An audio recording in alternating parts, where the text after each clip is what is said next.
Good day everyone. It's autumn out there. You can see it's chucking down. My car's on the end, the Honda, but we've gone and bought a oldish Toyota RAV because we had one of them before and we loved it. So we're going to be owners of RAV next week or 2 weeks from now when it's had its MOT. Anyway, here we have Emily's Harley Benton Standard Series Stratocaster. Came in a kit from Thomann, direct to Thomann. So Katie contacted me a little while back, they're local to me, and she was looking for advice on a guitar to get for her daughter who's 12. So I sort of put them on to looking at sort of price range or the different kinds of strats that were available. They were interested in the strat shape, I think, more than anything. So I had a look at what was available, and there was a kit available. Oh, they chose this one in a kit with a small amp with headphones socket on it, and a strap and a tuner and some picks and bits and bobs like that. So first of all, let's just look at what a beauty this thing is. And I have forgotten the price of it. And to be honest, without going off and faffing about off camera, I can't really tell you what it is. But I know this guitar is about 75 quid, something like that, plus the bits and the case and the kit, the amp and so on. So but it's incredibly affordable. And so they had it sent to me, and I took it out of the case, took it out of the box the other day to examine it and test it and make sure basically that everything was in order. So the first thing I look at when a customer buys a guitar and has it sent direct to me, first question is this thing playable, and does it need to be sent back? So it sounds gloomy, but occasionally you get something that is a showstopper of a quality control fault, and you can't expect not to have any such thing on a guitar so budget as this. But first decision was no, it's okay, it doesn't have to go back. It was hit and miss in the sense that it came with a ridiculously high action, and my first look at it was I did not think I was going to be able to get the desired target action out of it without shimming the neck, which is almost on a send it back. You shouldn't have to shim the neck first to get it to play. But I was able to lower it down, and you can probably, well, you may be able to see, I've already done the sort of very quick lowering. It's not perfect, but you can see the sort of, you know, where we are. The saddle has to virtually touch the floor on the ease. So there's a huge amount of grub screws sticking up, and luckily I have purchased long before a whole set of Diddy screws, so we can replace the most tallest sticking up ones, just so that it feels nice and smooth. And when you're playing there, sorry, I can't say, when you're doing palm muting, you're not going to get these screws scratching you in your hands. So at the height that the action was set when it came, these pickups here were touching the strings. This was a mile high, so I've lowered it down. I've adjusted the neck, which was too flat by miles. It was practically backbowed, and we've ended up with an incredibly low action up here, as you can probably see there. No, I don't want to change the color. I want to change the zooming. Yeah, incredibly low action. So it's just on nigh on perfect, I would have to say. Any lower than that and I would be having to replace this. So in a sense, they've done a terrible setup to begin with, but somehow kind of almost got the nut right. And one of the targets for this, for Katie's budget, was to try and avoid having to replace the nut. I know that increasingly Thomann uses a kind of tusk or an equivalent. It may well even just be new bone or something like that, but it's not terrible. It used to be in the old days, but they've improved it. So I was looking at how to get away without adding the whole cost of replacing that, and I think, judging by the action I've currently set, if we just leave that well alone, we may have no problems at all with tuning. So you know, my decision was, yeah, it's a goer, everything played. There's a couple of choking notes and the frets are sharp, and you can maybe able to see a tiny bit of, sorry, my face in there, a little bit of finish peeling away there right on the edge, but little tiny details that are honestly not showstoppers for a guitar of this price. Any of you who are as old as me will, why has the zoom gone so rubbish? I'm trying to get it to obey me. No, it seems to just, right, okay. Yeah, any of you folks anywhere near my age, ancient, will know that if we'd had a first guitar of this quality, we would have been jumping over the moon. I mean, this is just, it is fantastic quality, really, compared to what we could have had. But you know what's a tragedy is, out of the box, it was totally and completely unplayable. So it's taken me, you know, a good 3/4 of an hour to get it working right to begin with. But isn't it a beauty? Now it's set up, well, it's into its setup. Isn't it a beauty? It's got everything you need. The tuners are okay, nothing special. It's got a lovely matte black finish. It's got a couple of tiny little bits of dust caught in the finish somewhere along here, which I may have to just find and with my hand and try and just pick out with the edge of a blade or something, because they could just start to drive you a bit potty. I don't know if we can find them in there. There's nothing to focus on, so it's going to struggle, but maybe, no, is that it?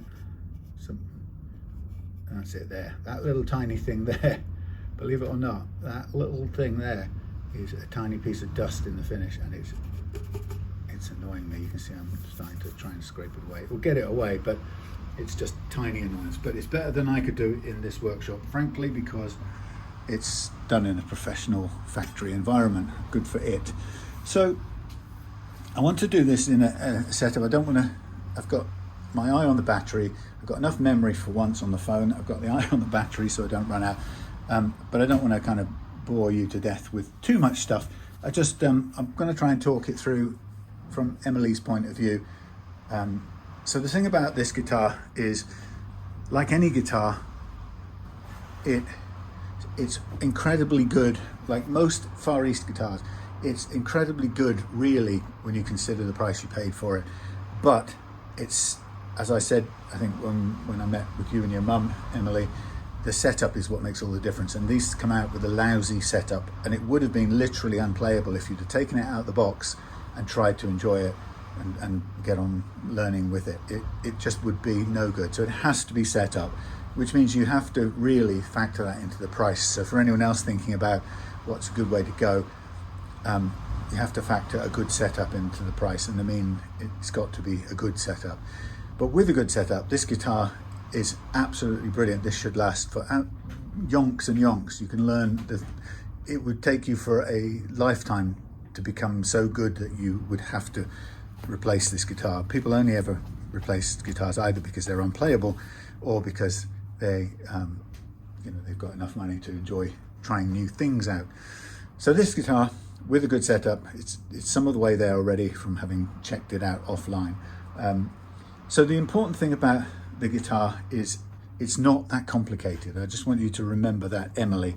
It's a machine that's made to, its purpose is to allow those strings to vibrate in tune when playing different notes up and down the neck. And so for those strings to do their job, they need a solid anchor at this end, which they do have. They go into the bridge and anchor firmly in there, and they come over a solid fulcrum at this end called the saddle, which is, each one of these is a saddle, and the string, as you can see, comes over there and has a firm point where it fixes over the saddle. And then all the way up this end they have another fulcrum point that they go over, which is called the nut. And that's, once it's got all of those, the string can vibrate and spin, as you can see. What makes the noise from your guitar are these three magnetic pickups, and they are coils of wire with pieces of iron or ferrous material poking into them or sitting into the coils. And the science, school science, will tell you that if you have a coil of wire with some metal bar sticking through it, it's kind of inert, it doesn't do anything. But if you waggle a piece of ferrous metal in the magnetic field, sorry, these have to be magnets, sorry, that's my mistake, these have to be magnetized metal. But if you move a piece of ferrous steel in and out of the magnetic field created by this little object here surrounded by its wire, it creates a very tiny current, and that current then gets sent via this switch here to choose combinations of these. It sends the combinations of those via to the switch, which chooses the combinations. That goes out to the volume, and the volume goes out to one or two tone controls, and they just make it sound thinner or duller or cleaner, because the tones just bleed off high frequencies in the sound. So the sound is generated by the piece of steel, or this piece of copper nickel wire going through this magnetic field, and that generates a tiny charge of electrical signal that goes through the switch, through the tone, and then eventually it just goes out through this socket here to your amp, and it's taken in by the amp into an input, and it's boosted and amplified, and then has loads of different sounds applied to it, different kind of treatments and effects and so on. And so that's as complicated as it is. There's almost very little under there to break. The only things that go wrong in electric guitars are the moving things. So sometimes these eventually come undone, loose, where they're fitted to here, and if they do, they can turn around. And once they've turned around, they can eventually break the wires that are attached to them underneath by solder, and then they'll spin all the way around and things will stop working. Again, switches can fail because they're moving parts. Bridges like this, if you use them with the arm, I'll show you about that later, they can also break eventually. These are pretty sturdy, they don't really do much. And unless you get in there and shove a screwdriver down the side or get underneath there and break some wires, these things go on forever. They'll just last forever. So that's all there is to this. And there's their body, which has got space for these bits in here which sit on this plate, and there's some cavities under there to fit it.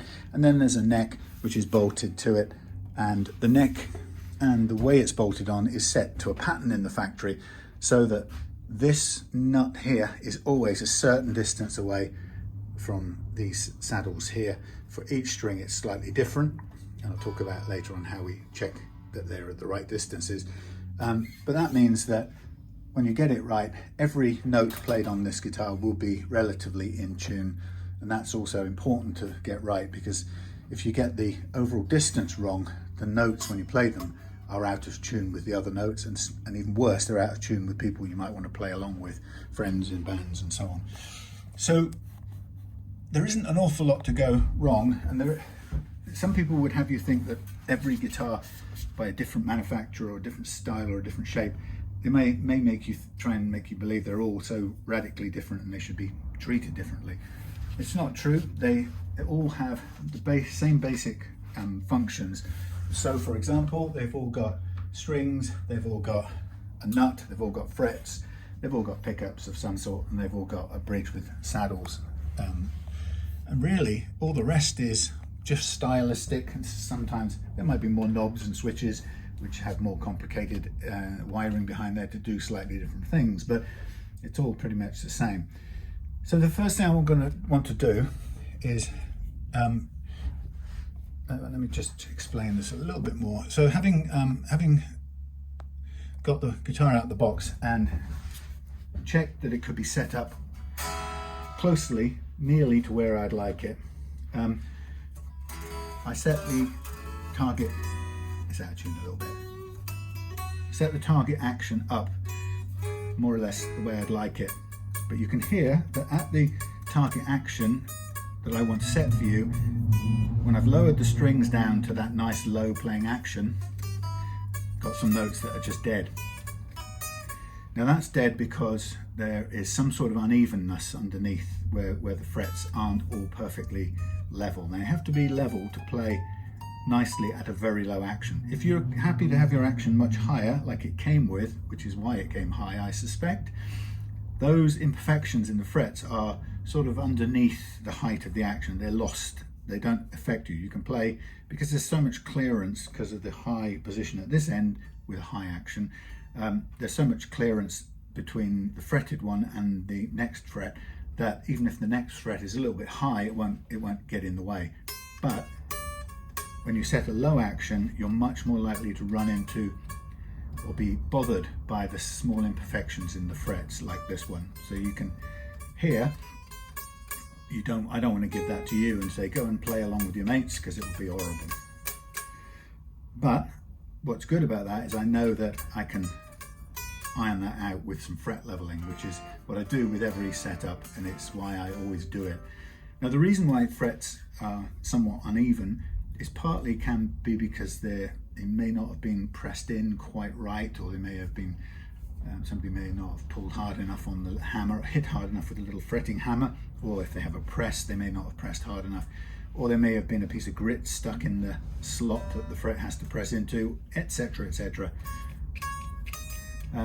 Or it could be because when the guitar is strung up, your neck actually doesn't stay perfectly straight or even beautifully slightly curved. It tends to go in a sort of bumpy curve, and which means you can have little patches of high frets or low frets which interact or mess up the way each other operates. But again, the way I level it means we can get rid of that. So I've got the action I want for you. Why do I want that action for you, Emily? Because it's incredibly low at this end. That means it's going to stay in tune a lot better, but it also means that the tricky chords that you have to work hard to fret, like F's and B's and things like that, are going to be a million times easier when it's low at that end. And when it's low at this end, it means you can play faster and quicker if you're playing lead guitar breaks or whatever at this end. So the combination of getting it low at both ends makes it much easier and more enjoyable to play, but it also means we're susceptible to being affected by some of the irregularities of the frets, which is why we have to work a little bit harder to set up. So I could have just said to you, look, I've lowered the action, here's a nicely set up guitar, and you would have gone, yeah, it feels great to play, but can't get that note, or maybe there's a bit rattly up there, or something like that. That's why I do the fret work, so you can have two things, the low action, and you can have the properly playing notes, right? Does that make sense? Good-o. So what I'm going to do first is I'm going to look at these really high frets, high saddle screws, and I'm going to try and replace them using my, let's put it this way at the end and see if we can see. There we go. Yeah, I'm going to replace them with shorter ones, with the hope or the intention that we can make it more comfortable. So I've got loads of these little tiny ones, so it's not a big deal. So I take out this. I use these to set the overall height of the saddle. So I take out these long ones and put in a short one instead, and it will just mean that when it's all the way in and the saddle's at the height that I want it to be at, there's no few millimeters of this screw sticking into your hand, so it's a much nicer effect. Now, the reason why the factory didn't choose these little low ones to begin with is because basically to get this out of the factory door, they needed to send it out with a very high action, as I said before, because doing that allows them to chuck out a guitar that plays, but until you try and lower the action, you'll realize that it doesn't play at a low action. Now, you know, people will say for 75 quid or whatever the price ends up being on this actual guitar, people will say that that's a lot to ask for such a budget guitar. And of course it is. You'll see from this video, even if I don't include all of it, but just the highlights, but I probably will be all of it because I don't like to edit, providing the memory holds out. But you'll see from this video that the bit to get it right and make it really playable takes quite a long time. Now I think we're going to have to leave these slightly longer ones in, unless I can find some mid-sized ones. Yeah, it takes a long time to get it right, and I think we've got some mid-sized ones in here.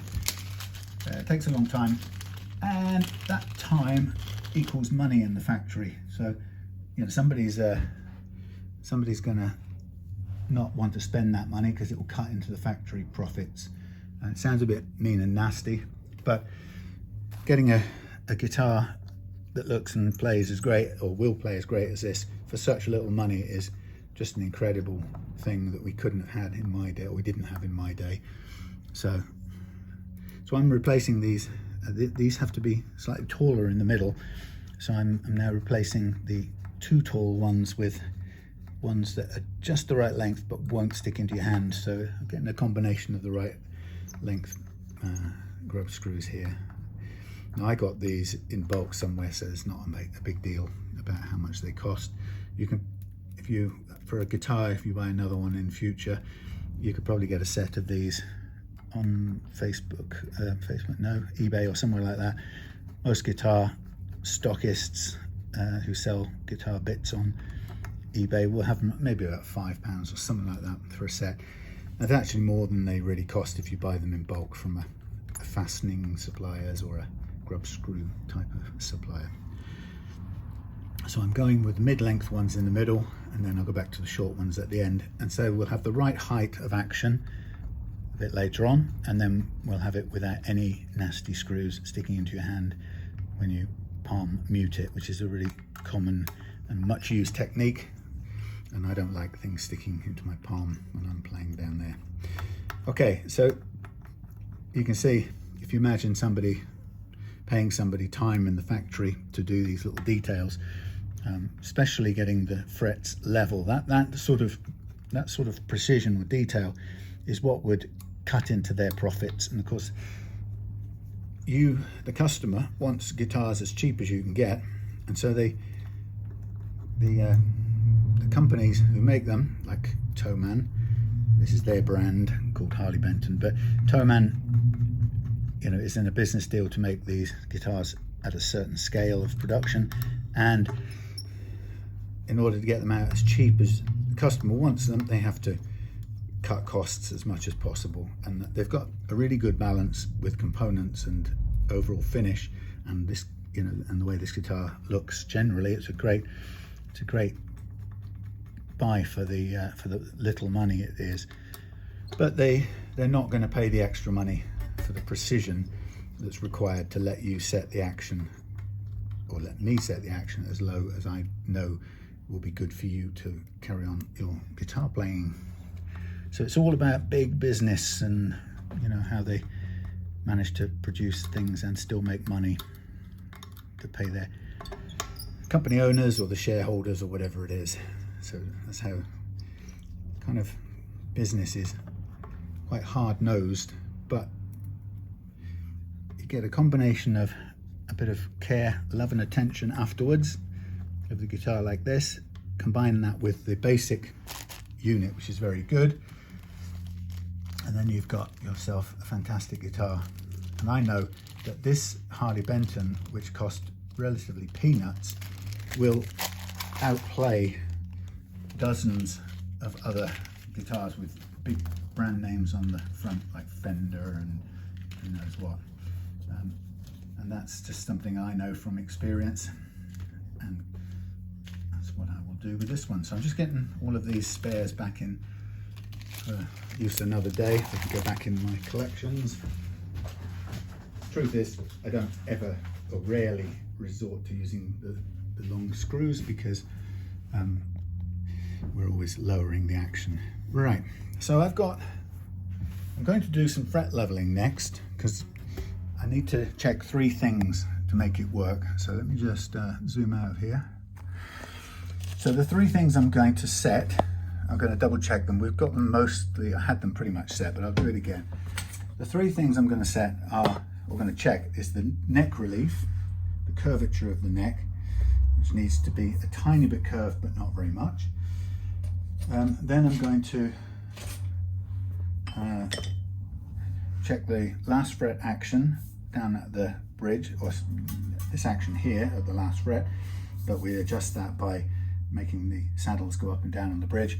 And then finally, just double check at the nut to make sure we're good. So I start with the neck relief, And to measure that, or to check that, I hold the guitar up like this, and I touch down on the, holding this string here with the finger holding that string on the last fret, and also this finger holding it on the first fret. Now if you haven't got big hands, which I'm sure you haven't, you can get a capo if you've got one. It's a thing that helps you change the key of tunes quickly, but you capo it at the first fret, and that holds it down there, and then we hold it down at the last fret, and we find somewhere roughly in the middle. It doesn't have to be precise, but somewhere in the middle, and then we tap down, or we look for a gap between the underside of the string and the fret, and you can sort of quickly hear that little clicky noise, and that means there is a tiny gap. It's not much, but actually all I care for when I'm setting up is that it's on that side or flat. We don't want it dead flat, because it could be, the curve could be the wrong way, backbowed like a hump, and that would kill a lot of notes here. So best way to avoid being flat is we make sure that there's just some tiny gap, and you can see it and hear it. It's hardly any, it's enough to make that click. And I adjusted that by using the truss rod adjuster, which is hidden in this little hole at the end. And the only time you would ever need to change this is really two occasions or two situations. First of all, if you changed the gauge of these strings and went from what our fit is 9 to 42, it's 9/1000ths of an inch, but typically it's measured like that. It's shown something like that. It's done in the inches. But a 9 to 42 is a good light set of strings for a guitar like this. And they pull a certain amount on both ends of this guitar, which causes the neck to bend a certain amount. If we've got a certain amount of bending here, which I'm happy with, but you went up 2 grades or 2 gauges of strings, they're going to pull harder. And what they're going to do is they're going to bend the neck a little bit more, which means you're going to get more space here than you might want, or I might want, in which case I would use the truss rod to bend the neck back against that a little bit, from very curved back to slightly flatter. In fact, to stop just where I am now, which is almost none, but just on the slightly curved side, so I can hear that gap, hear and see that gap. Equally, if you had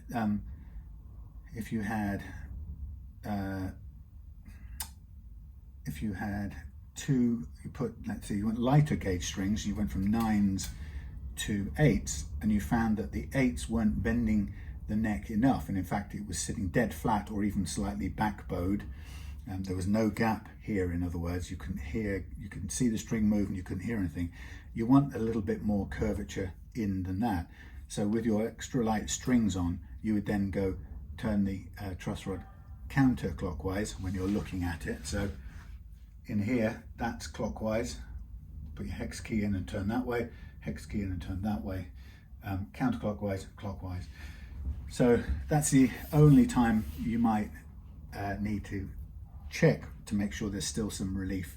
If you didn't check and you didn't think about it, or I hadn't mentioned it, and you put some really heavy gauge, thicker strings on this after I'd set it up with 9s, all that might happen with heavier gauge strings is this neck will bend a bit more. It will carry on playing, but you might find that the action seems to have got quite high somewhere around the middle of the guitar. That's all that would happen. It's when it goes the other way, if you went lighter, you might notice that because the neck flattens out a bit more, you might lose some notes in the first half of the neck because they're effectively hitting the hump in the middle. That's called when the neck is backbowed, and as I said, you fix that by going counterclockwise with the truss rod, which allows the neck to go into a curve, a little bit more of a curve. So that's just a quick thing, but realistically, if you stay at this gauge of strings, you're not ever going to need to make that adjustment. The second time it can occasionally need adjustment, and this is only for usually professional players who have a really low action set and are very sensitive to exactly what the neck is doing, is because it's wood, it can change slightly throughout the year. So in warmer, drier times, or warmer or cooler, more humid times during the winter, wetter seasons, it can slightly on its own either flatten out or curve a bit more, or sometimes go into a bit more of a back bow. So it can just change depending on the climate, and certainly if you took it away to went to Miami for a few months and took it with you, you'd find that humidity and heat would make it change differently. And like I said before, if your action was very high, like it came out of the box, the neck could undergo those changes, but the strings you'd never know, because the strings are so high, they're never going to encounter the changing position of the frets. But it's only when we have it set really low, when it's really nice and easy to play, that we might be a bit more susceptible to big shifts in the climate and stuff like that, and also changing the gauge of the strings, those two things. But probably if you play this here in Devon and you keep the same gauge of strings each time, when I've set this up, it'll stay the way it is. So nothing about it can change really, apart from that. So I'm going to first of all make sure that the action I've chosen, I can dial it back in to make sure it's where I want before I do the leveling. And the reason that is I only want to level it to make it play at the action I've chosen. Now this has now gone much lower because I've done some removing and stuff of the little grub screws. So I'm going to reset it, and I know from experience this guitar will go from a last fret action down here of 1.25 millimeters all the way to across to this side in a sort of slight gradient across to 1.5, and I know that that action will work for this kind of guitar, which is just born out of experience, but it's good for me to be able to know that, because it means I know what's possible and I don't need to go beyond it. So I'm just going to make these all. Now these little adjusters on their own, they shouldn't move, but they can be a little bit susceptible to movement if you take the strings off and you handle the guitar a lot, like if you're polishing something, or if you were moving it a lot and maybe doing some work on it and handling it. These with no load on them, they can unwind themselves a little bit. So I kind of just need to let people know that it's not the end of the world. We hope it doesn't happen, but some ways of doing that is to avoid it. If you have to have the strings off for a long time, maybe put a piece of tape across there to stop them or just prevent them moving too much. So I'm doing this little adjustment now by eye, believe it or not, because I can see I want to make the positions of the strings, I want to make them mimic the curve of the fingerboard. So I tend to be able to do it as much by eye as by measuring, but then I double check. So down here we want to be 1.5, and actually we're a little bit low still. Get this one right. So it's a bit all this is a bit fiddly, but what we're doing is we're doing the detailed setup work at this point. This is what it takes to get it right. So we put the time in now, and it'll pay us back later. So I've got my low E side where I want it. I think you get this little key as well. You get the key for the adjusting the neck curve in a little pack, and you also get this one, the little one here for the grub screws as well. So I'm just going to now follow this round, get it right. Okay, so it's very precise this. And I'm going to stop there for this. It feels right to me. Now, before I put on my granddad glasses here, because it helps to be able to see really close. What am I going to do? I'm going to tune up using a tuning fork, so I'm going to do it by ear.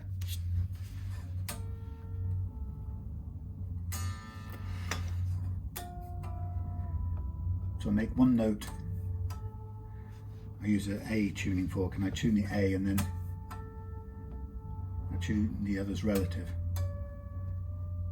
Now I'd use a tuner at the end, but this is enough for now.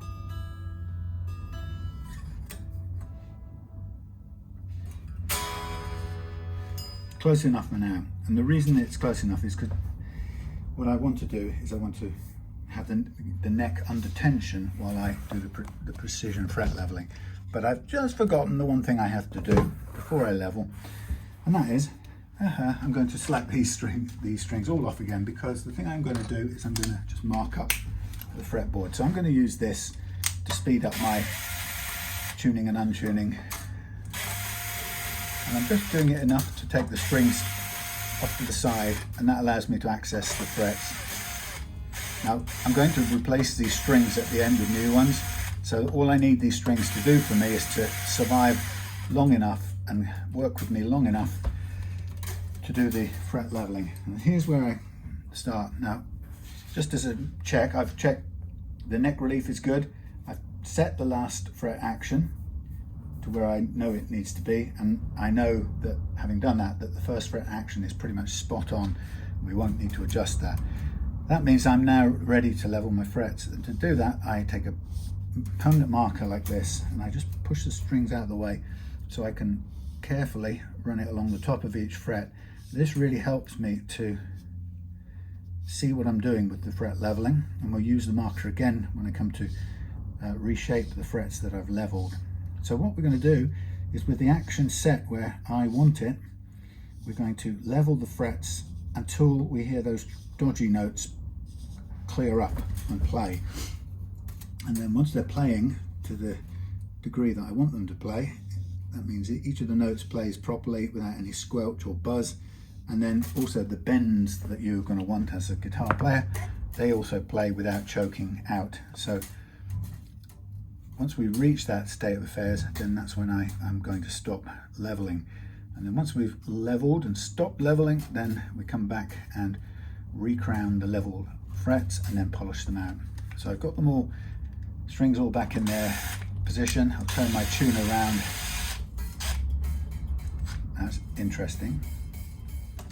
Right, that one is quite low. This nut is marginal. Until I tune it up, this nut that keeps the D string just touching the first fret. Now once I've put it into tune or got it under load, it does lift it clear, but it tells me that we're just marginal.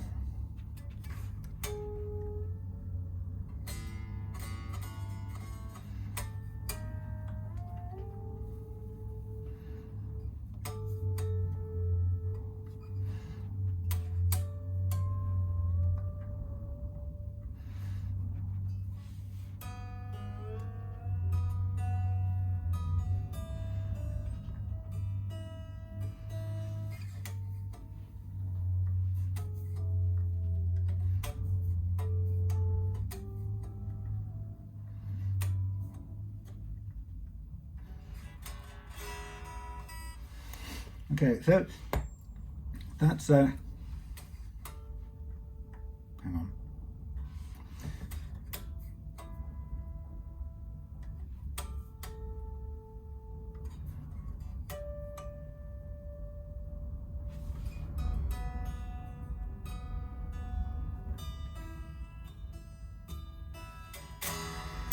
So that is what they've done, is they fitted a nut that looks really nice, and it was just about right when the strings were miles high at this end, but because we take that end down, this end will get lower too, if you think about a triangle and sides coming down like that.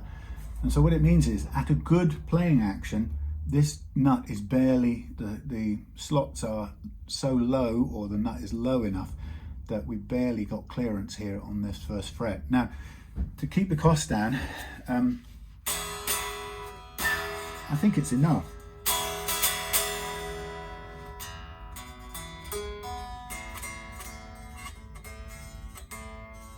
But only just.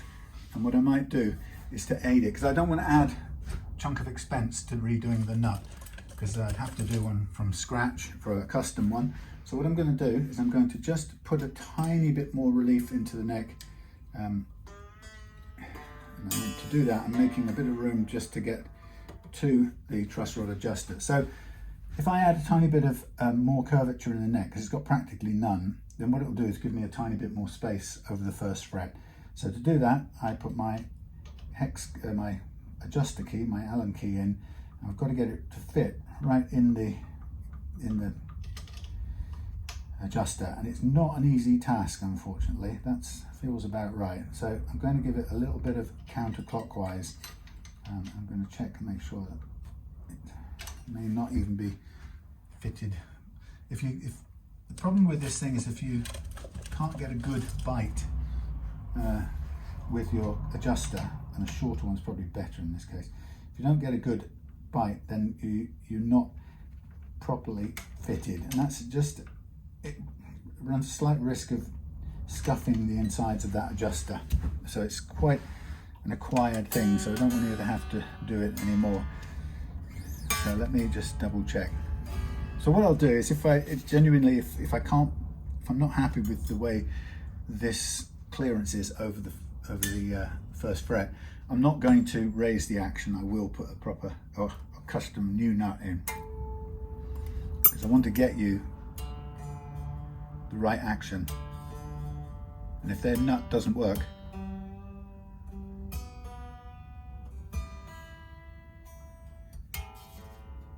I still want you to have the right action. I don't want you to have to compromise. That's why you're paying me, or your mum's paying me to do this. So let's work with this, and I will only go into changing the nut if I'm not happy with the way it plays as it currently stands. So now I'm ready for the exciting technical part called the fret leveling. So what I'm using is a tool of my own making, and some little things, some little bits and bobs which will help me to level the frets on this neck. So it may be boring or scientific-y sounding, but the reason this works is that we know that we've currently got a slight curve in the neck. Remember that? We dialed it in with the truss rod adjuster. So we know we've got a tiny bit of curvature, and we've also, we know that because the strings are on and tuned to pitch, we know we've got some compression or wobbles in the shape, which along with occasional high or low frets, because they weren't put in properly, just once in a while that happens. But we know we've got slight unevenness in the frets, which when we're playing in the fully strung mode, which is how you play it, obviously, we know that our low action combined with those inconsistencies in the frets are causing things to choke out. And if you remember, before we do that, we can be very clear about it. 9th fret, right? For example, it's dead. So you remember 9th fret, Emily, and I'll write it on here. 9th fret, we know that's a bad one. So what I'm going to do is I'm going to use these funny little brass things as a way of calibrating this bendable tool with some 400 grit sandpaper on it, and I use this in such a way that I can make this tool mimic the overall curve of this neck. So I did a little adjustment, and when I'm where I want to be, which is there, I know that this tool is broadly copying the curve, this way around, the curve of this neck. But what it's not copying is it's not copying the little inconsistencies, the little ups and downs. So it means that when I level or file these frets with this smoothly curved tool, which I'm now doing, what's going to happen is it's going to quickly reveal the difference between the tool's nice curvature and the actual positions of the frets, and we'll see sort of pretty quickly what's in the way of what. So we were choking out on 9, if you remember.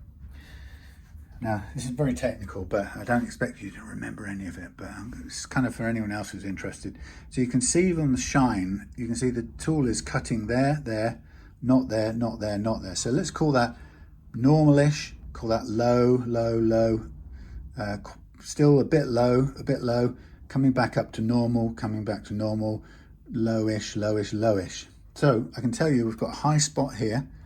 We've got a relatively low spot all the way here in this neck. We've got a little bit back up to height here, and then we've go off low again towards the end. Now that's interesting because we had a difficulty playing this note here. Do you remember the 9th fret?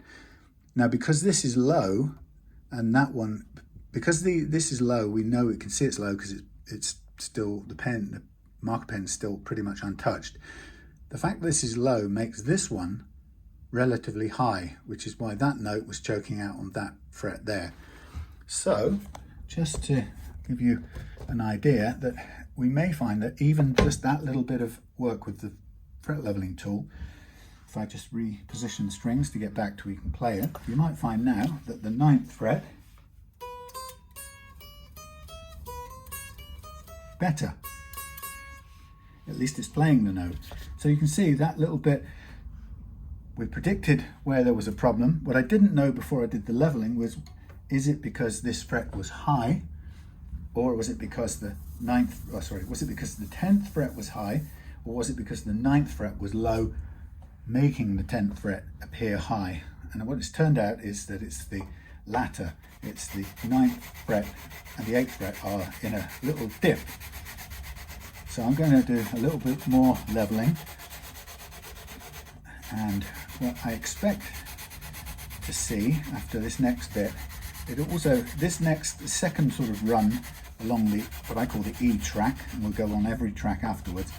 The second run tells me kind of the extent of these highs and lows, because if I don't start seeing the tool cutting somewhere touching all of these frets at this point, I know they're quite substantially low.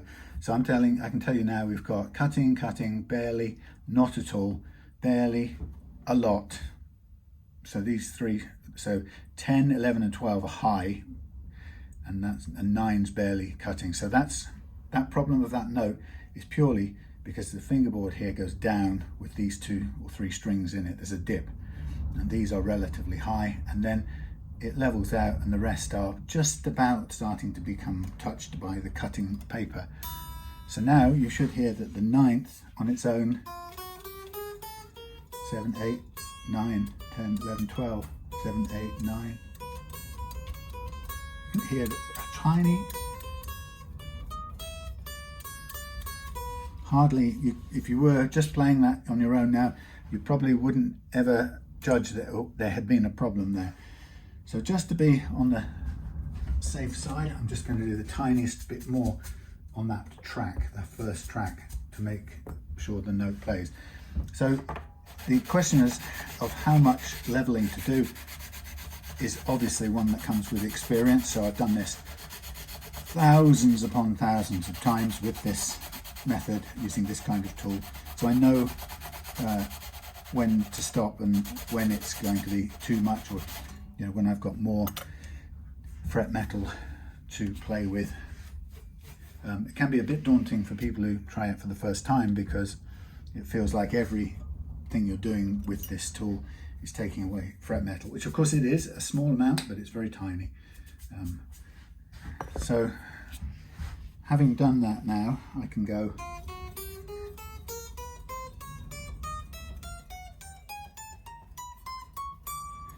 that. You've seen it happen in real action.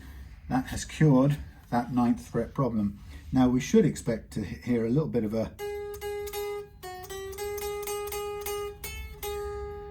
choke on the B track. Now the reason it's not as bad is very often the frets are a little bit high at the ends. It often flattens out as you go across. So this is where the fact that it was in a dip, it's more of a dip at the edge, which is really funny. Plus the fact that the frets here could be slightly lifted at the edge, but it's definitely a little gap, but it's less pronounced on the B. So we're going to use the same calibration for this tool, and I'm just going to run it a little bit into the B track. I'm going from side to side a little bit, so I'm kind of following the curve. I'm not imposing a flat spot on anything. I'm going side to side and back and front.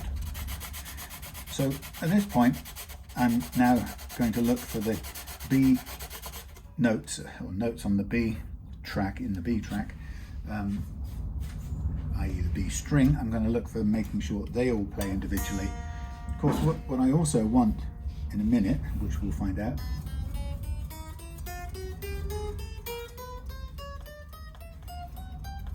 God, this finish picks up dust. So that's fine. I've got the E and the B tracks out of tune.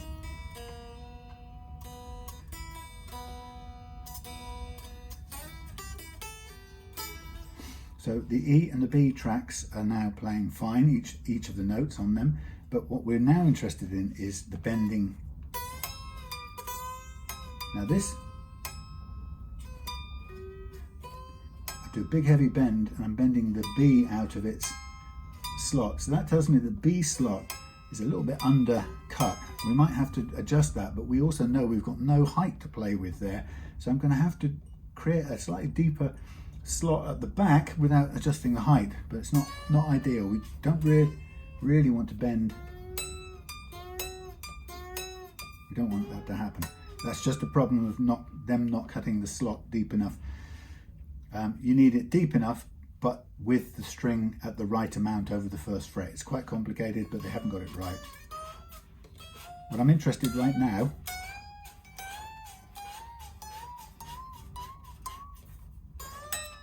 forget that click. I'm just interested that all of those notes, bending notes, were playing without choking. So that means I can now calibrate the G track and just level it, and I know that I don't have to, I'm not looking to level out any chokes when I'm bending the E notes. I know that it should be fairly straightforward, which is pretty good. Now that's pretty much following the same calibration, so I'll carry on without adjusting the tool. Shove that off to one side, prop the string out of the way, and here we go on the G track. Now I didn't hear any notes on the G track being particularly stubborn or problematic, so I expect this to clean up nicely and pretty quickly. Now when I get to the wound strings, they move a little bit more because they're thicker and they're wound, so I'm going to be a little bit more attentive to a type of buzz that I call fret slap, which is a little bit different from the fret buzz that we were looking at on the 9th fret here. Fret slap is a kind of fret buzz that you get on the lower strings. It sounds like this. Hear how it's going on all the strings. It's like a rattly sizzle after every note. That's because the action's very low and the neck is quite flat, so there's not a lot of room for the strings to move. But with the this leveling technique, we can create a little bit more space.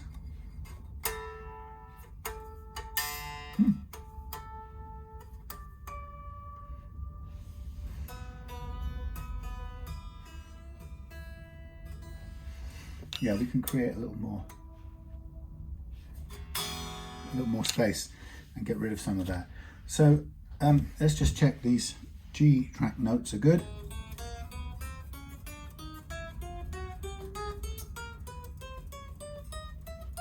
All good. Now we're moving into the D track, so we'll calibrate for the D track again, and then we're going to make sure that we level the D track out. I'm just checking my timing. Ooh, it's hard to say, 54 already. Sorry to bore you this slog. You don't have to watch any of this, you know that. This is only in case this interests you. So I don't mind if nobody watches these. Truth to tell, let's see, this feels like it could do with a tiny bit more tweaky adjustment. It's the minusculest amountest. Yeah, that's good. Yeah, the reason I started doing these videos was because I wanted, there's two reasons only. The first one is I wanted people who had paid me to set up their guitars to be able to see exactly what I'd done. and hopefully while I was doing it to learn something about their guitar and be less afraid of adjustments or less confused or bamboozled by the dark art of it that some people seem to make it. So that was my aim. I'm a former lecturer and I've always been an explainer type person, so I've always enjoyed explaining things to people and helping people understand what works and why. So that was the first reason, so show you what I'd done to your guitar and hopefully show you something about it.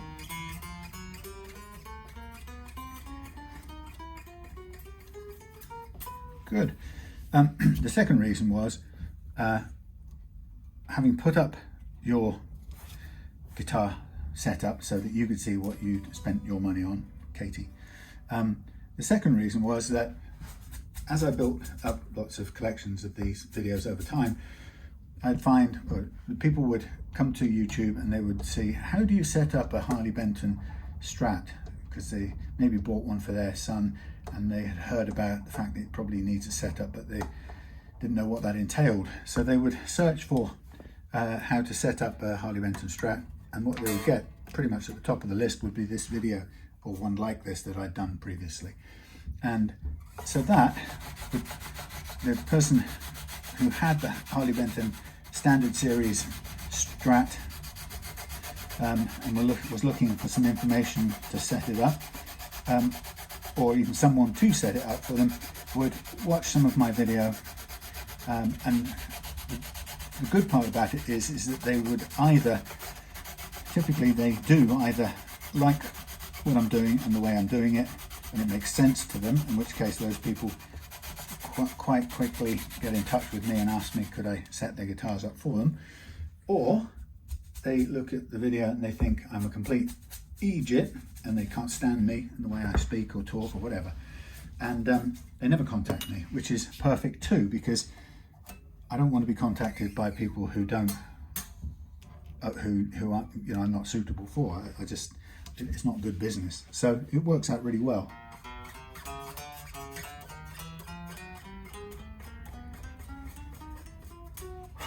Sounding good.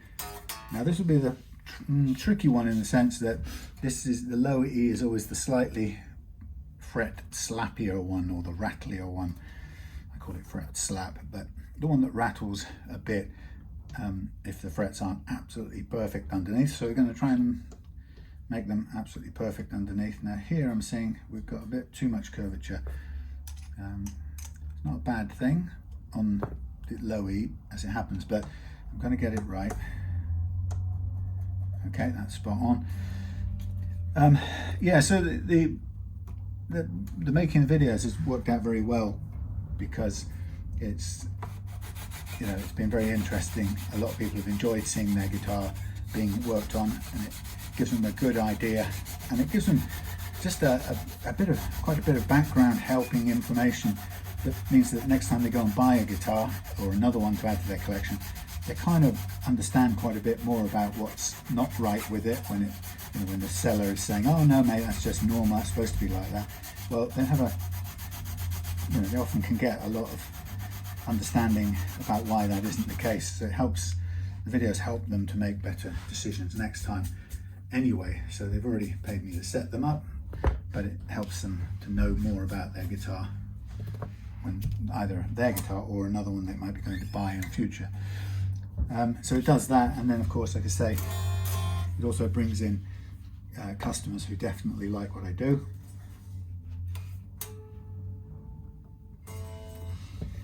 Which is brilliant. That's what you want as a business, because if you can get that as a business, you don't haggle. You never have to haggle about the cost, or can you save money by doing this or that, or so it's really good from that point of view.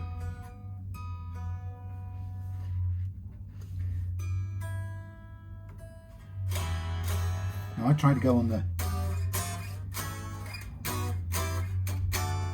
perfect.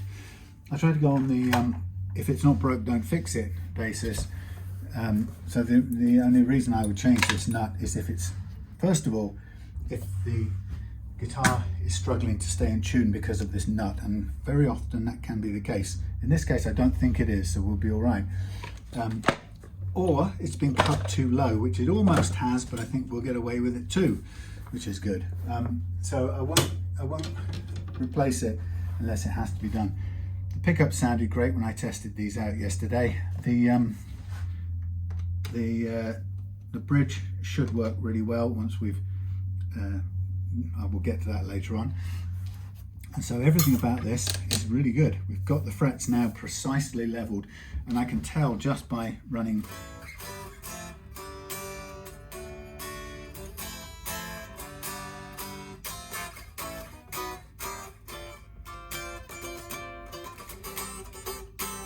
easy to play, light as a feather.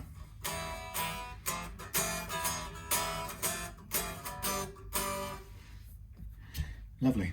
So we've leveled the frets. Now the job is to, what's the word? It's to recrown them. So let's have a look. I can't really tell what's happening with the power at the moment. This is what's going to go first on this. So having leveled the frets, they're slightly, in some places where you can see that they've been cut by the leveling beam, you can see they've got that sort of silver stripe across the top, and that's where it's been leveled. You'll see up here that 12, 13, 11, 12 and 13 are much more heavily leveled than anything else. So 12 is a really high one, and 12 and 13 represent a high spot which needed taming. So those are, because they've taken a bit more metal than the other ones, they have a flatter top to them, and the process of recrowning is to turn that flattened top back into a nice smooth arch shape, but without taking the height of the fret down anymore, because we've just gone to all that lovely trouble to get them level with each other. The last thing I want to do is change the heights of these when they're set up like this under tension. So the good thing is we use the marker pen again to let us know when we've reshaped it, but we've done it without changing the height of the fret overall. And that's the next bit we're going to do.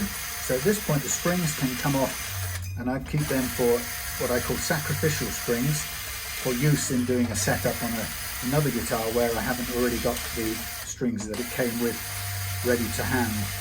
So I never want to give them back to a customer used after I've done the setup part of things. I much prefer to, as we're going to go with new strings right from the get-go when you start playing. So what I'm going to do is I'm just going to put a little support under the end here, and we're going to mark up the frets all over again.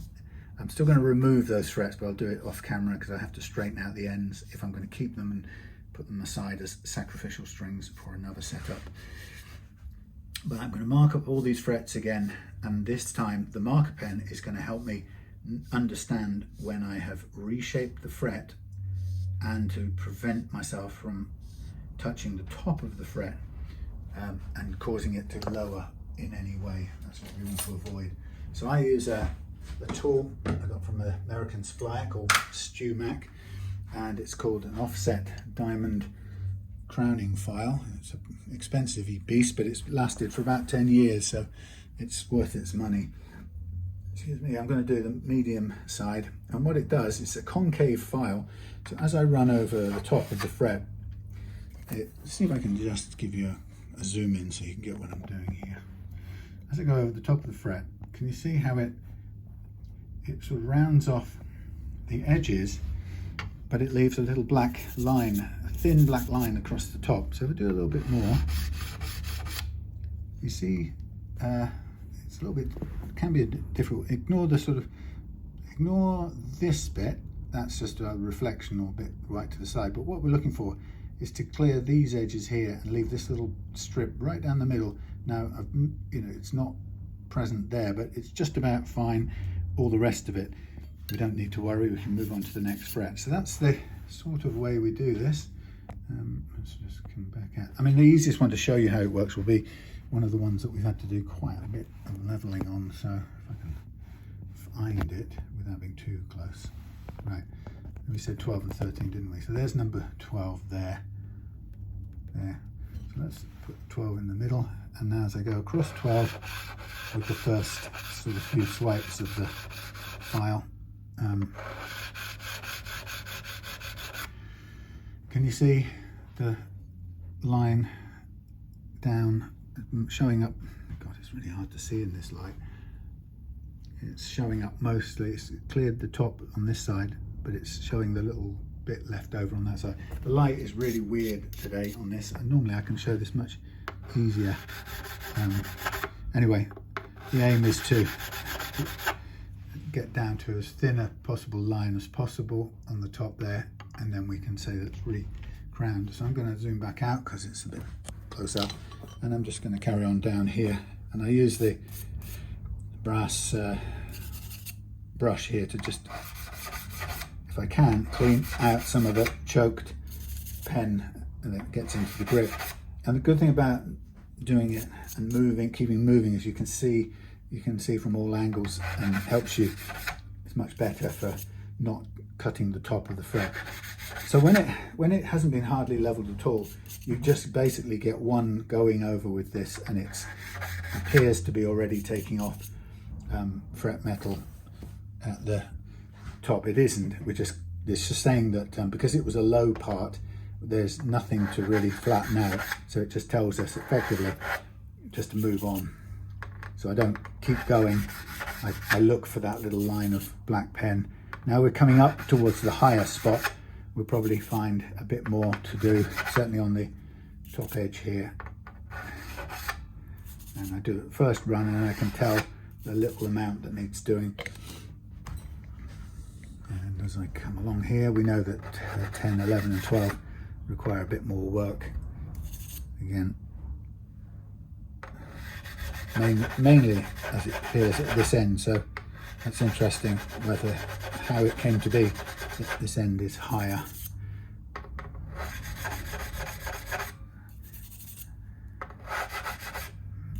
A little bit of both ends there on that one, but not so much right down there in the D track.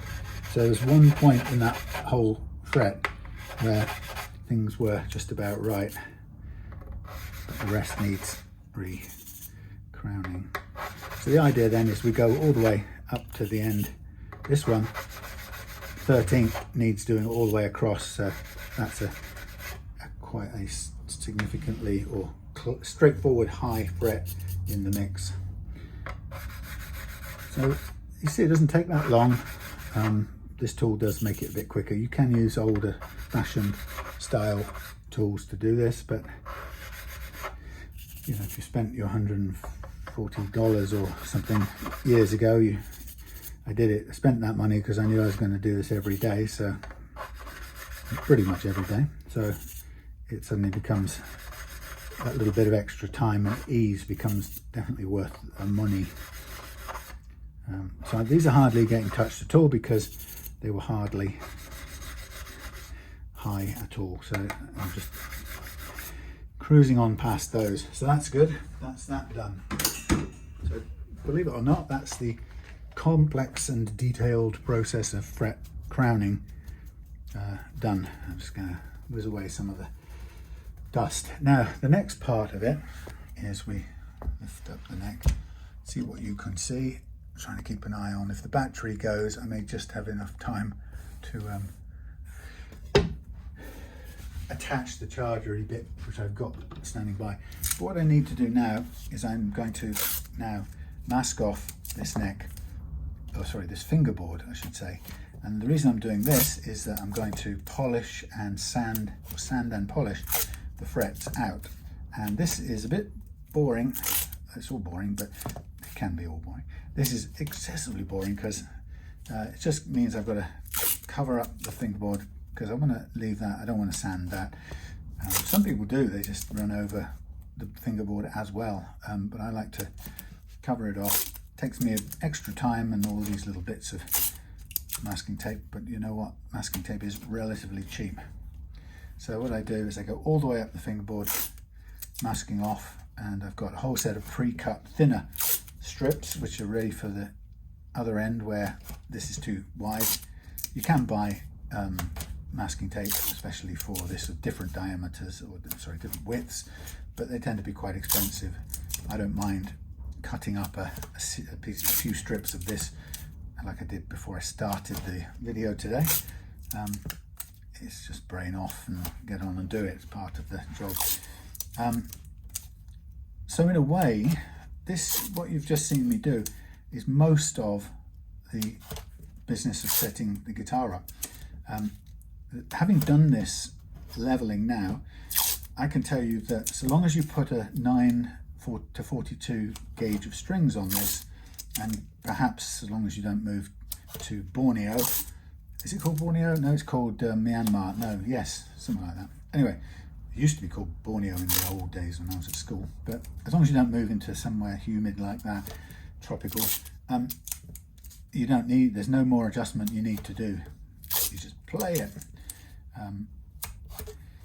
And the great thing is that the neck, because it'll, when you load it with another set of 9 strings from anywhere in the world, it'll go back into the configuration that it was just now when I was leveling it. And that configuration includes all the little nuances that the grain, the particular grain of this particular piece of wood used in this particular neck, whatever way it behaves under load, it will go back into that configuration when you load it up with strings. And because we've leveled the frets and done the setup respecting or based around that unique shape that this neck itself takes under load, your guitar will always go back into perfectly playable under the same string loading, and broadly speaking under the same kind of region of the world without changing your climate too radically. Anyway, but that's the good thing about this. So the precision part is done courtesy of getting the fret slots right for the first fret action. You haven't seen me do that because we've kind of kept your nut the way it was. But mainly the precision work was done in the setting of the action and then the leveling of that action to make the strings or the frets play. And you heard with your own ears that dead note, 9th fret dead note on the fingerboard. You heard that freeing up as I leveled. So I made those frets work for the action that I'd chosen for you to play. And that's why this method is really good. It's the only method you can do that with. Other methods allow you to level the frets, but you're leveling to an absolute flatness with the strings off and the neck set flat. I shouldn't have done that. That's not necessary. So it's a bit. You basically, with that method, you A, end up taking off more fret metal than you need, and B, you don't know. Well, actually, when the levelness you've achieved when there's no strings on it is thrown out when you put the neck under load with a set of strings. So it's never as accurate as I can get it this way, which is a pretty good reason for using this method. Won't you agree? Right, so I'm using different grades of, or different thicknesses of paper, as you can probably tell, taken from my cutting tile. I used to do it on a board which was off a IKEA piece of furniture, melamine thing, you know, shiny white thing, and it was great for a long time, but eventually the knife cuts, while I was cutting all the pieces long ways, the knife cuts have eventually shredded it, so that I was lifting the tape off with more bits of wood, chipboard or whatever underneath than I was, you know, getting masking tape. So eventually I figured I'd better do it on something a bit harder, and I used these tiles which I got for practically nothing from the recycling plant, and they're great. They obviously don't tear apart over the years, but they do obviously blunt your blade after just about one set of masking tape cuts, because it's very hard. But I figured that would be a small price to pay for not having to change the wood every so often. Might be a false economy. Okay, so we're getting down to where are we getting to? We're getting down to the very end of this, and I'm just trying to make sure that all of this tape stays on during the process of sanding, and we're going to cover up the end of the guitar as well to protect it. See in a second. Ba-ting. Okay.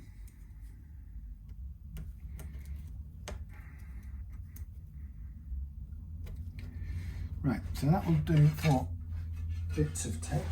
I'll get some frog tape, which I like to use to protect the edges, so when I'm doing stuff with the sanding I don't run any risk of scuffing the finish.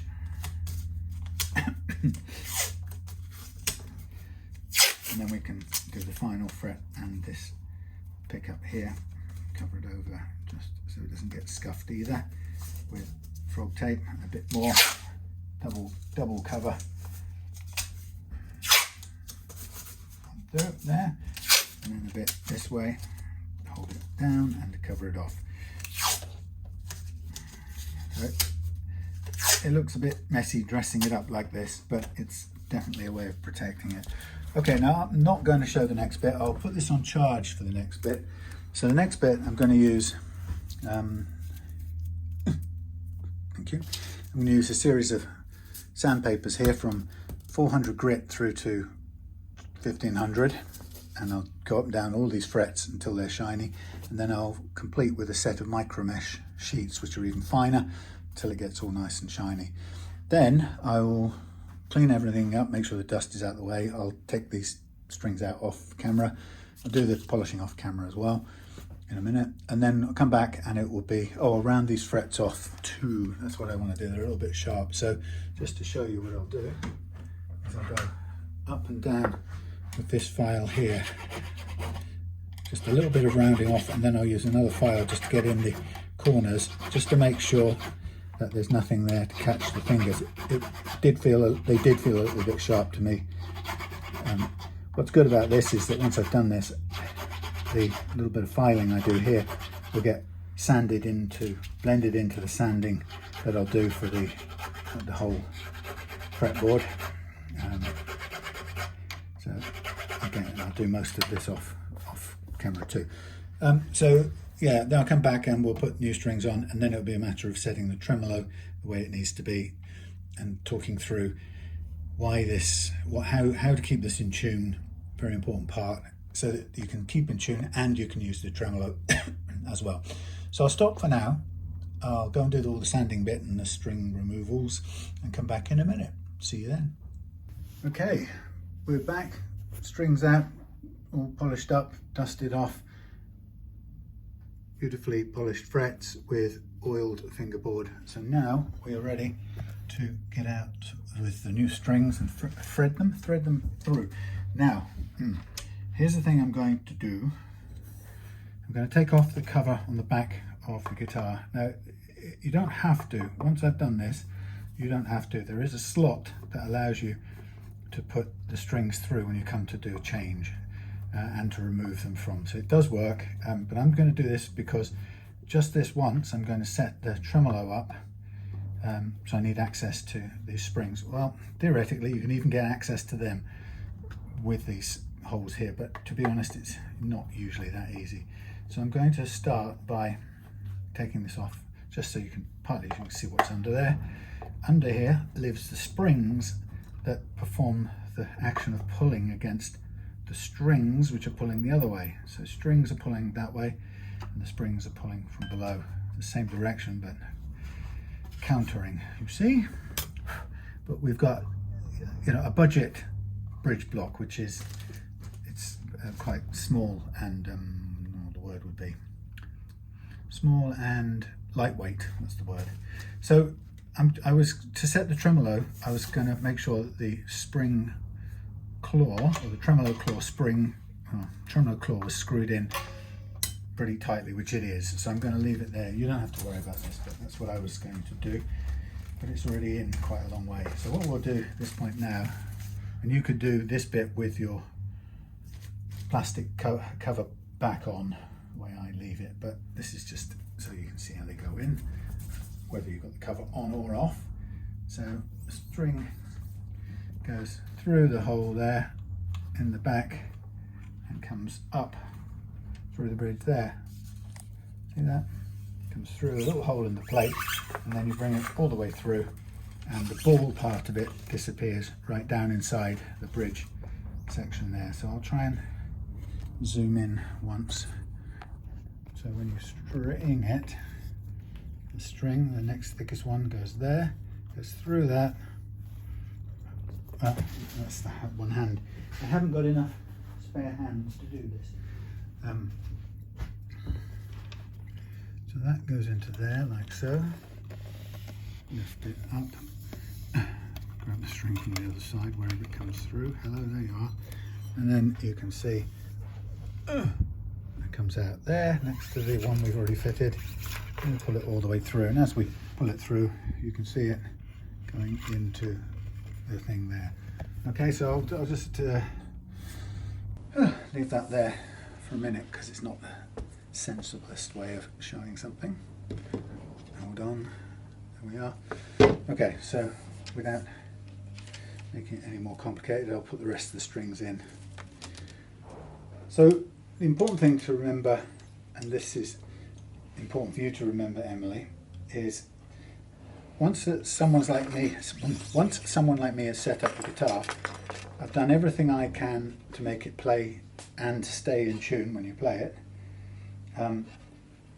But every time, whenever you change the strings, you have to do a part of it yourself. So if I go back a second, tuning stability on your guitar has to do with two things, and it's worth considering them as equally responsible for tuning stability. First of all, let's backtrack again. First of all, your tuning things on your headstock are not really to do with it staying in tune. All therefore their purpose, their function, is to get your strings tuned up to pitch. Okay, once they've tuned up to pitch, they don't have any further role in whether your guitar stays in tune while you're playing it or whether it doesn't. So the important thing is these are not responsible for holding it in tune. In other words, put it another way, is if your guitar won't stay in tune, for example, don't blame these. It'll not be their responsibility. It'll be the following things. So the following things are 50% equal responsibility each. First of all, the condition and the material in your nut. Okay, that's the first culprit. So, right, go through there. The nut is half of the problem, and the other half of the problem is quite simple, but it takes a bit of work, and that is the stored up slack in your new strings. That, believe it or not, those two things together get your guitar to play out of tune quicker than anything. So, and it won't be fixed, by the way, by buying a new set of tuners. They've done their job to get it up to tune. If it doesn't stay in tune, it's either your nut or the slack in the strings. So you need to take care of both. I've taken care, or we've made sure that the nut has been taken care of, in this case by the material that Harley Benton's used and the fact that it's at a very low first fret action. So when you come to put on your new strings, you pull them all the way through the peg, top like that, and then what I recommend you do is you come up and grab the string at the first fret and pull it back and hold it at the second fret. So you've pulled back a whole fret's worth. Then you get your, either do it by hand, or if you've got a little device or a mechanical one that you wind, keep hold of this one you've got here and wind the string on. And the important thing is to remember, as you're winding it on, keep keep this one taut all times, so you're holding it, and you want it to go above this loose one as it goes round. So keep it held tight with your hand, and as it comes round, keep it tight, and then as this one comes round, pull this loose one upwards so that you can then help to direct the held string underneath the loose one this time. And as it comes round, get it into its little slot on the nut. So what you'll see is that you've got two winds almost of string, and you'll see that the loose one comes out between the two of them as a little sort of extra locking device. So I'll do it again, get the perhaps try a different angle. So I can do a different angle. Zoom out. Right, here we go, different angle. So you make sure that the string is pulled up into the block and that the little ball isn't caught on the edge. Sometimes that happens. If it does happen, it will just go bang at some point and give you a shock. You'll suddenly have a handful more string than you did have. But best to pull it up first if you can, then come all the way through, hold on to the string at the first fret while it's taut, and then pull it back one fret to give yourself some slack. Then start winding, keep this one held taut, over the loose one first time, whoops, over the loose one, and as the loose one comes round, you can just help it upwards a bit and then direct the held one underneath it until it tightens up. And there you have that one done again like so. We'll do another one. So once you've done all of that, we'll go around and then trim the excess off. Now this one, from here on, the remaining 4 strings have to end up underneath these little string trees, they call them. They help to keep the angle of the string down here to allow the string to go over the nut properly. So again, pull back one, tighten up. Notice it's not under the string tree at the moment, it's still being held loose.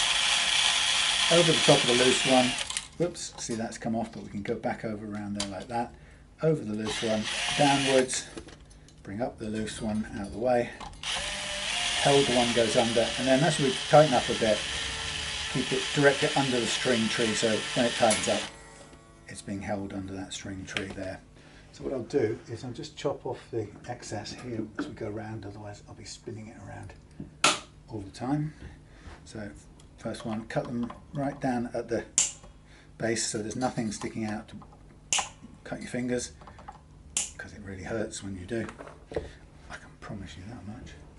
And then we'll do the last 3. Now, the last 3 are really important as well because they're naturally slippier because they're plain, they don't have the winding. So what we're going to do is we're going to make sure we have to not skimp, or if we just need to make sure we've got that full two winds around to give it, make sure it'll hold tight. So again, pull right back the whole fret's worth, but don't skimp on it. Better a little bit more if you like than less. Hold it as it comes round, over the loose one, keep holding it, and then you can sort of hold up, a bit of finger gymnastics as I call it, and then we'll come round underneath the floppy string, underneath it, and this way I pulled a little bit extra, so we're going to get a bit more than one going around there, and then we pull it under the string tree and let go in the slot. So it doesn't matter that we've got a little bit of extra on those plain strings. In fact, it's probably a little bit better that we have a tiny bit extra, so that prevents you from slipping at all. And the reason we want a minimum of those 2 winds is because the plain strings can have, they're the only strings that stand any risk of I don't know what the word would be, slipping, because they're so smooth and shiny. Now this one, I'm going to put a crimp in it because it's starting to annoy me and fall off already. Right, over the top, under the knee. I didn't pull it up, but I'm still going underneath, holding it underneath. You can see we've got extra winds now. And then as it comes round, still underneath, but this time underneath, also into the slot. And then I get that, and I snip that, and we're almost there, last one. So if we assume that we take it as granted that the nut is as good as it's going to be, because I've done it, checked it, or if I'd have put one on, I would have done it from scratch. So assuming the nut's got all the things done to it, that's not going to be a problem in keeping the guitar in tune. See, I shouldn't have been under the tree at that point because it's making it difficult. Over, under, another one under, why not, it's a plain string, and then under the string tree into the slot like that. Yeah,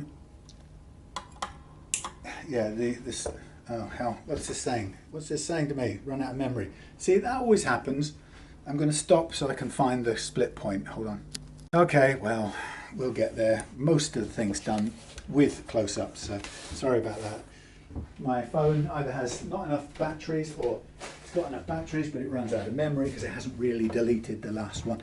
So on the overhead camera now, next step is once you put that on, just hold the strings down here a little bit while you pull up, just to bed them in a tiny bit. So how hard you have to get used to it and do it by experiment. So I'm just sort of pulling out any obvious loose slack, right? And the next thing we'll do then is tune it up. Now with your tuner, I haven't shown you how to use it because it's back at my place, but you would do this with your electronic tuner. You clip it onto the end and switch it on, and you then tune it up to the pitch. I'm doing it with this.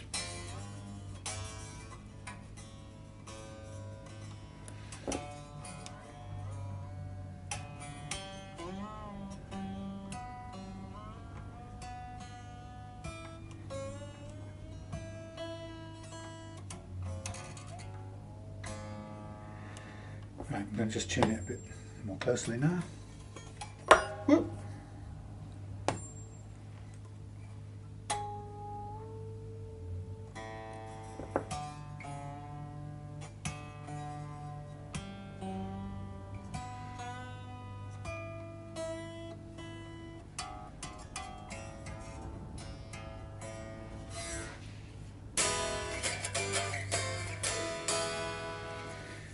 Like I said before, it's almost too light at this end, but I'm going to let it be because it plays, otherwise we'd be into another 30 quid's worth of work and parts to replace it. But so we'll leave it where it is.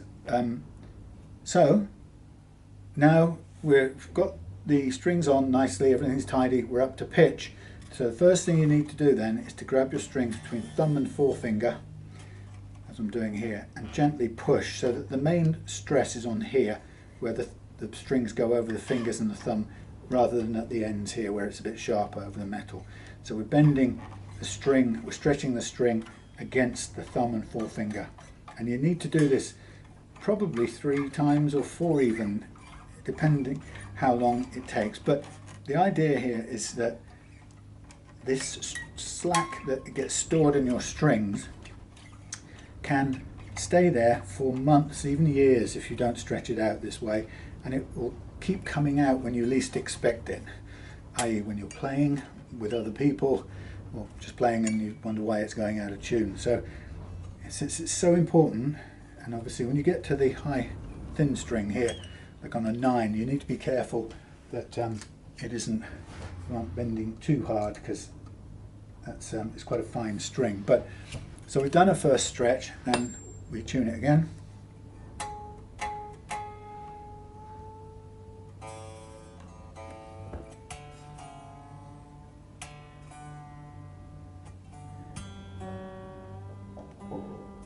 Hear that? How much we've detuned? Not a ton. Usually more on the wound strings anyway, but let's do it again. And the more you do it at this point, the less you have to worry about tuning up later on. Providing you've got the nut right, then getting the strings stretched is the next important part. If you don't take care of the nut and it's squeezing the strings and causing them to hang up in the nut, your guitar will stay out of tune forever. Even if you stretch all the slack out of your strings, it will still hold it out of tune. So you can't do one or the other. You have to do both of those parts, the nut and the slack. Hopefully the nut won't need changing, but when you get new strings each time, you have to do this stretching out.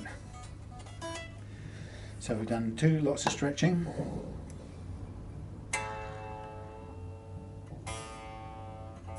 We're close.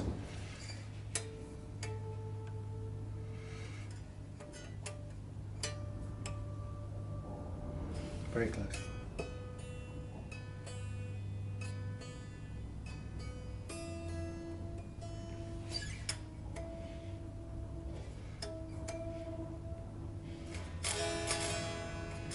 Like I said, the low E and the A tend to be the ones that store up slack longer than anything else, so you could just give them some pulls like that to finish the job.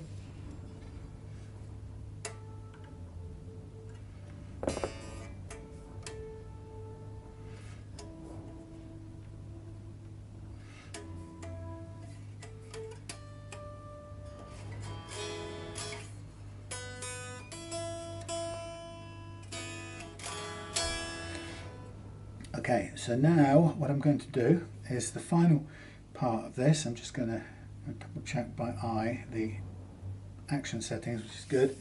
The final bit, and the important part too, is first of all, let's get the tuner out, and we're going to check the intonation of the strings, and that means every string, believe it or not, has to have its own individual length to play in tune all the way up and down this neck. You don't need to worry why that is, but it does, and the way we set it, again, should only need to be set once, providing you use the same gauge of strings each time and you don't alter the bridge. But what I'm going to do is I'm going to make sure that each string is the right length, and so there's only a small variation, but we do it by watching the tuner rather than thinking about the physical length of it. But the tuner helps to tell us the length, so we're a bit over. So what we're looking for is we want to tune this pinged harmonic. That's we get a harmonic by touching the string at the 12th fret but not pressing it down. We just touch it over the 12th fret and ping it, pluck the string lightly with our nail, and we get a harmonic note. We want to tune that to E. I was doing it by ear before, if you remember. So we want a nice straight E like that, and if the length is currently set right for this this neck and this string, we'll find that the fretted note at the 12th is the same. Pretty much is. Now we'll tune for the B. It's in tune.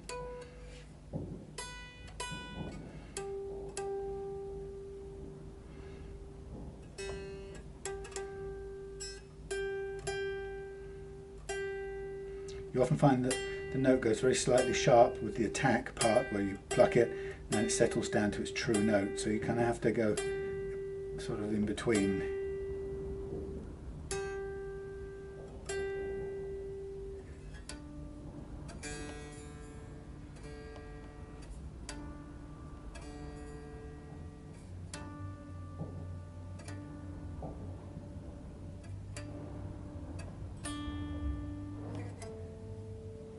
Actually, this is all set right.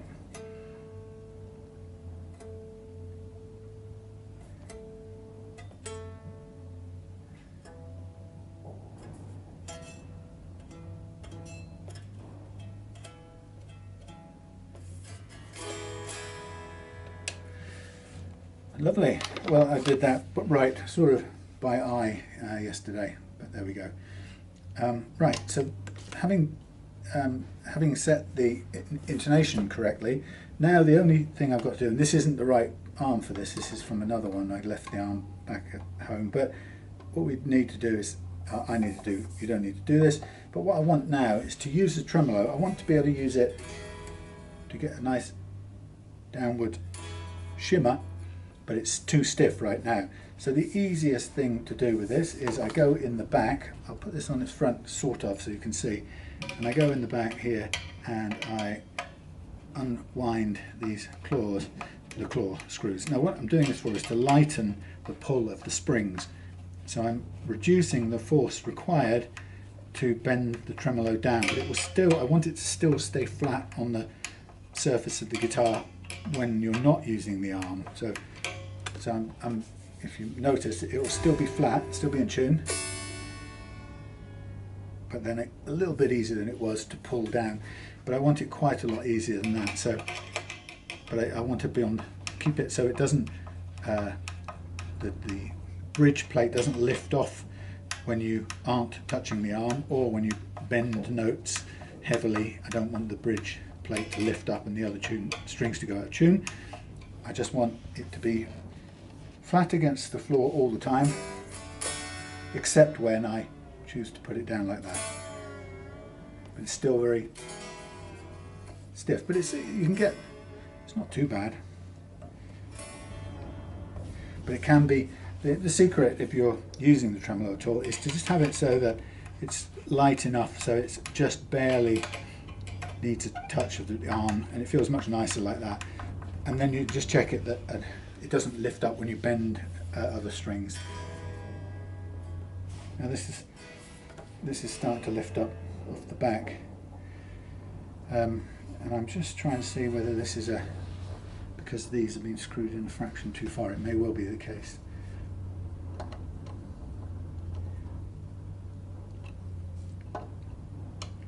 Just a little adjustment of these. I don't really want to be all the way in. That's a whole different kettle of stories, but we shall see. In fact, these can be quite a long way out and still work perfectly well, but we just want we don't want anything pulling down the front of this unless it's the arm that we're using. Yep, we were too low down.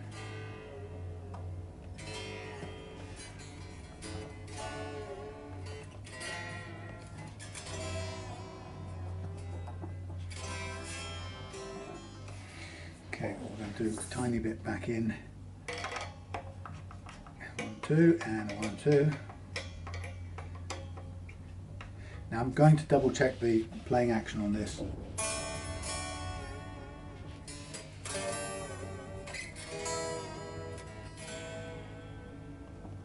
That's about right. I'm going to check the playing action as a sort of last thing, just to see if in case it's moved at all, and then we'll put the plate on the back. And we'll leave this arm here because that's not with this guitar. So we'll get the thing out. I'll use my Pops glasses once again so I can just be sure and see what I can see. So we want 1.5 on this end here. That's where it is. 1.5 just under. Yeah, coming down to just about 1.25. And that's perfect. It's all stayed in place. Good. So now we can remove Grandpa's glasses and we can replace the plate.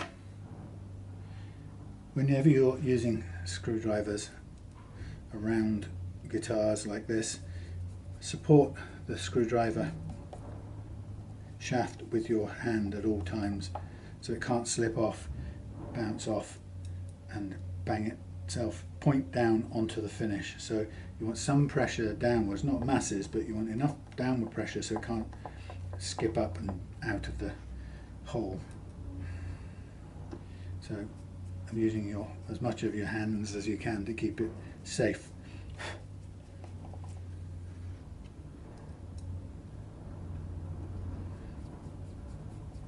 So I'm keeping it down, a little bit of down pressure, and I'm stopping it moving down here so it can't zip off sideways and scratch the finish. If I sound like I'm talking from experience, I am costly experience because you end up having to make a repair or something, and that's a pain. Right, one more.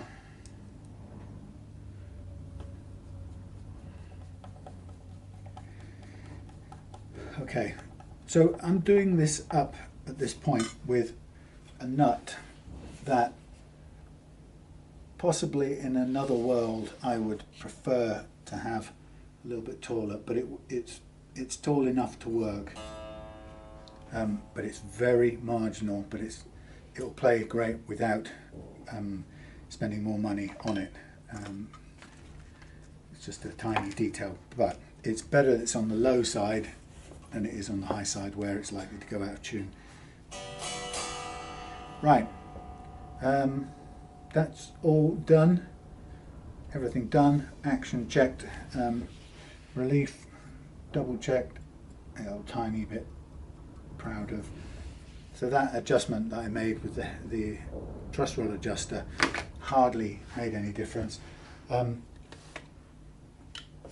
Won't need changing unless you go into a big changing strings, or you go to a different country where it's very humid. So there we have it, set up with the plate staying down on its haunches.